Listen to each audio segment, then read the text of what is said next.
तो radio activity क्या है इसके बारे में सबसे पहले एक थोड़ी देर लेक्चर लूँगा, उसके बाद हम लोग बोर्ड पे देखेंगे।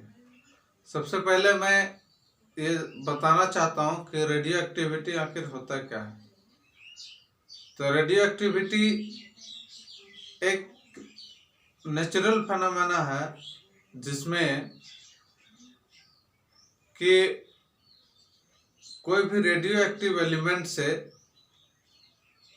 3 रेडियो एक्टिव किरणें, जिसको हम लोग बोलते हैं अल्फा, बीटा और गामा, वो उत्सर्जित होता है और इस परिघटना को ही हम लोग रेडियो एक्टिविटी या रेडियो सक्रियता कहते हैं। जैसे कि रेडियो सक्रियता जो है वो है आपका कुछ शर्तों के आधार से, हर एक एलिमेंट रेडियो एक्टिव एलिमेंट नहीं होता है। तो कौन एलिमेंट रेडियो एक्टिव एलिमेंट होता है इसके बारे में आप देखेंगे। उसके बाद कौन सा एलिमेंट अगर रेडियो एक्टिव एलिमेंट है, तो जैसा कि अभी हमने कहा कि अल्फा, बीटा और गामा 3 किरणों का उत्सर्जन करती है। तो चलिए देखते हैं कि सबसे पहले रेडियो एक्टिव एलिमेंट का क्या शर्त है कि कौन एलिमेंट किन शर्तों से रेडियो एक्टिव एलिमेंट कहलाता है। तो चलिए, जिस एलिमेंट का N/P रेशियो, N/P कहने का सेंस हुआ, N आप देखिए, N for neutron, P for proton, proton neutron. किसी भी एलिमेंट में न्यूट्रॉन और प्रोटॉन का जो रेशियो होता है, अगर वह ग्रेटर और इक्वल देन 1.5 हो गया, अगर N/P का वैल्यू ग्रेटर देन 1.5 और इक्वल देन 1.5, तो हम लोग ये कहते हैं कि वह एलिमेंट रेडियो एक्टिव एलिमेंट कहलाता है। पहला शर्त आपका यही है। जैसे आप एक एग्जांपल ले लीजिए, यूरेनियम U-92-235। आप यूरेनियम का एटॉमिक नंबर देख रहे हैं 92 है, मास नंबर 235 है। तो यहाँ पे अगर हम न्यूट्रॉन की बात करें तो चूंकि हम लोग जानते हैं कि Z = E = P, तो Z यहाँ 92 है एटॉमिक नंबर, इसीलिए प्रोटॉन भी मेरा 92 हो गया। अब हम लोग देख लेते हैं कि न्यूट्रॉन क्या है यूरेनियम के लिए। तो यूरेनियम के लिए न्यूट्रॉन आप देखेंगे तो न्यूट्रॉन आप जानते हैं मास नंबर = P+N। तो A हमारे पास गिवन है 235, 235। P हमारे पास है 92 +N। तो 235 - 92 = N। Therefore N = हमारे पास आ गया 3, 4, 1। That is 1 for 3। अब यहाँ आप रेशियो निकालते हैं, N/P में चेक करते हैं, तो आपको पता चलेगा कि 1 for 3 divide by P, P stand for proton 92। अगर आप इसको डिवाइड करेंगे तो आपको पता चलेगा कि वैल्यू जो आएगा वो ग्रेटर एंड इक्वल देन लगभग 1.5 आएगा। तो इससे ये पता चलता है कि यूरेनियम जो होगा, ये एलिमेंट यूरेनियम, ये एक रेडियो एक्टिव एलिमेंट है। क्लियर?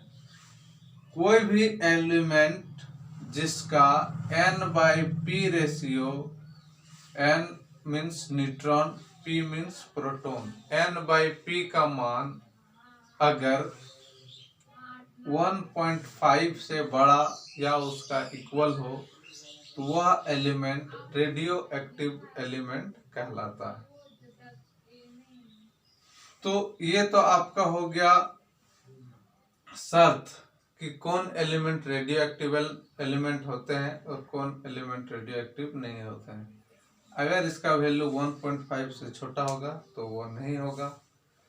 अब हम लोग देखते हैं कि अगर कोई रेडियो एक्टिव एलिमेंट है तो उससे 3 प्रकार का जो रे उत्पन्न होता है, जिसको हम लोगों ने कहा अल्फा, बीटा और गामा, तो उसके बारे में देखते हैं।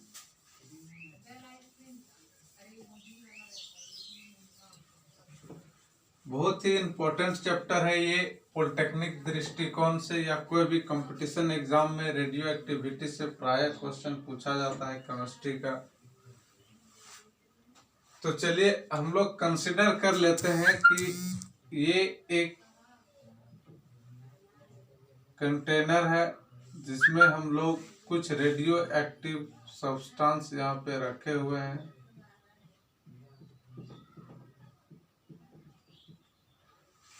तो जैसा कि अभी हमने कहा कि इससे हमेशा कुछ किरणें निकलती है, जिस किरणों को हम लोगों ने 3 नाम दिया, अल्फा, बीटा और गामा। तो अल्फा, बीटा और गामा कैसे हम चिन्हित करेंगे ये हमको समझना है। तो उसके लिए हम लोग क्या करते हैं कि 3 प्लेट लगाते हैं। प्लेट कहने का मतलब इलेक्ट्रोड, और उससे हम लोग पता कर लेते हैं कि कौन सा जो रे है किस ओर मूव कर रहा है। तो एक प्लेट अगर हम लोग लगाते हैं, या इलेक्ट्रोड बोलिए जिसको हम लोग इलेक्ट्रोड बोलते हैं,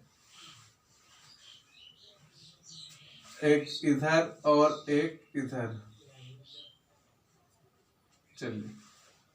तो एक प्लेट हमारा है जिसको हम लोग बोलते हैं कैथोड रे, और एक को बोलते हैं एनोड रे।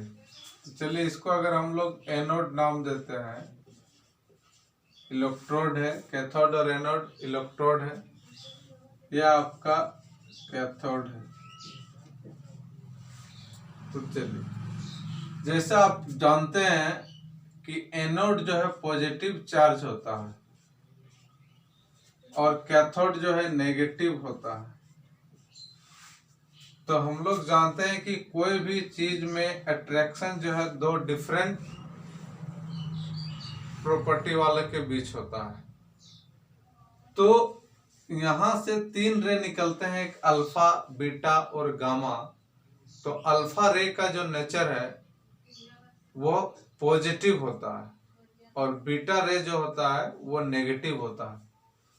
तो अल्फा रे हमारा मीन्स अल्फा कण, या अल्फा रे बोलिए, अल्फा रे या अल्फा कण, हिंदी में आप इसको अल्फा पार्टिकल भी बोल सकते हैं, अल्फा कण। तो वह क्या होगा कि कैथोड के अट्रैक्ट होगा, सॉरी, ये आपका बीटा हो जाएगा पॉजिटिव की ओर, और कैथोड की ओर हो जाएगा आपका अल्फा कण या अल्फा रे। क्यों? क्योंकि अल्फा रे जो होता है वो पॉजिटिव सिंबल होता है He++। अल्फा कण को सिंबल में हम लोग He++ आइदर He2 भी बोल सकते हैं, हीलियम न्यूक्लियाई। और बीटा रे जो होता है उसको हम लोग -10 रिप्रेजेंट करते हैं। ये आपका पॉजिटिव साइड नेगेटिव रे का अट्रैक्शन हो गया, और नेगेटिव इलेक्ट्रोड की ओर पॉजिटिव रे का अट्रैक्शन हो गया। तो ये जो आप देख रहे हैं इसमें तीनों रे का इमिशन हुआ, एक अल्फा का भी हुआ, इधर बीटा का भी हुआ, और जो थर्ड है ये आपका गामा रे हुआ, इसको हम लोग बोलते हैं गामा रे।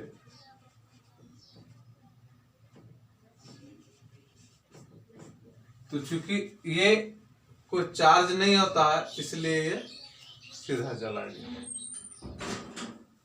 तो यही हो गया, ये जो परिघटना घटी, इस घटना को ही हम लोग बोलते हैं रेडियो सक्रियता और रेडियो एक्टिविटी। कोई भी रेडियो एक्टिव एलिमेंट से हमेशा 3 प्रकार का रे निकलते रहता है, अल्फा, बीटा और गामा। इसको आप देखे होंगे, खास करके कुछ कुछ घड़ियों में इसका इस्तेमाल होता है कि रात में वो अपने आप उसमें से प्रकाश उत्सर्जित होता है। दिन में भी उसमें होता है, लेकिन हम लोग उसको देख नहीं पाते हैं क्योंकि सनलाइट के वजह से उसको लाइट पता नहीं चलता है। लेकिन जब वो अंधेरा होता है तो उसमें रेडियम आपको जलता हुआ प्रतीत होगा। तो रेडियम एक्चुअली क्या है? रेडियम एक रेडियो एक्टिव एलिमेंट है जिससे स्वतः रे निकल रही है, अल्फा, बीटा और गामा, और उसी के प्रकाश से हम लोग घड़ी का टाइम भी देखते हैं। तो रेडियो सक्रियता क्या है, लगभग आप समझ गए कि रेडियो सक्रियता वह घटना है जिसमें कोई रेडियो एक्टिव एलिमेंट 3 प्रकार का रे को उत्पन्न करता है, अल्फा, बीटा और गामा। तो अल्फा का क्या सिंबल है ये पूछा जाता है। तो अल्फा का आपने देख लिया, हीलियम न्यूक्लियाई जो होता है इसको अल्फा पार्टिकल बोला जाता है। बीटा रे या बीटा पार्टिकल जो है इलेक्ट्रॉन को बोला जाता है -C10। कभी कभी एग्जाम में ये, खास करके कोई भी कंपटीशन एग्जाम में ये पूछा जाता है कि सिंबल क्या है बीटा रे का, ये अल्फा रे का या अल्फा पार्टिकल का क्या सिंबल है। तो आपको मालूम होना चाहिए कि He24। कभी बोल देता है कि अल्फा पार्टिकल का मास नंबर कितना होता है। तो यहाँ से आप देख रहे हैं अल्फा पार्टिकल का मास नंबर भी जो है 4 है, एटॉमिक नंबर 2 है। उसी तरह से अगर बीटा का पूछ देगा कि मास नंबर कितना है, तो मास नंबर बीटा का 0 है, लेकिन उस पर चार्ज अगर आपको पूछा जाता है तो चार्ज आप बताएंगे कि -1 है। तो ये आपका फंडामेंटल डायग्राम हो गया जो रेडियो एक्टिव एलिमेंट के बारे में, कि रेडियो एक्टिव एलिमेंट से कितने प्रकार के रे उत्पन्न होती है, अल्फा, बीटा और गामा। अब इसका आगे जो इफेक्ट है उसको हम लोग थोड़ा सा देखेंगे कि अगर लगातार किसी रेडियो एक्टिव एलिमेंट से रे का इमिशन हो रहा है, उत्सर्जन हो रहा है, तो उससे तो ऐसा होगा कि धीरे धीरे वो रेडियो पदार्थ खत्म हो जाएगा, क्योंकि उसका द्रव्यमान में क्षति होते जाएगा, और द्रव्यमान खत्म होगा तो उस पदार्थ का जो लास्टिंग है, कितने दिनों बाद वो समाप्त हो जाएगा। उसको हम लोग जानने के लिए एक टॉपिक है इसी का, जिसको हम लोग बोलते हैं हाफ लाइफ, यानी कि अर्ध आयु जिसको बोला जाता है। अर्ध आयु से प्रायः इस चैप्टर का न्यूमेरिकल पूछा जाता है कि अगर किसी पदार्थ का हाफ लाइफ 30 दिन का है, तो 3 हाफ लाइफ के बाद उस पदार्थ का कितना ग्राम बचा रहेगा, या कितना पदार्थ का डिस्ट्रॉय हो गया, क्षय हो गया। इस टाइप का क्वेश्चन इसमें से पूछा जाता है। तो चलिए हम लोग उसको देखते हैं न्यूमेरिकल को, कि इस चैप्टर से जो न्यूमेरिकल हाफ लाइफ टॉपिक पे जो आता है उस पर डिस्कस करेंगे। तो यहाँ ऑलमोस्ट आप समझ गए होंगे कि रेडियो सक्रियता क्या है। अब इसका अगला टॉपिक जो हम लोग बनाएंगे वो होगा हमारा हाफ लाइफ पीरियड, और हाफ लाइफ पीरियड में हम लोग न्यूमेरिकल को देखेंगे। तो ये क्लास अगर आपको अच्छा लग रहा है हमारा लेक्चर, तो प्लीज़ इसको ज़्यादा से ज़्यादा शेयर करें और अपने व्हाट्सएप स्टडी ग्रुप में इसको फैलाएं, ताकि और भी स्टूडेंट इसको सीख सकें, सब बातों को देख सके, समझ सके, और अपना कोई भी प्रतियोगिता परीक्षा में या एकेडमिक परीक्षा में इसका लाभ ले सके। तो थैंक यू।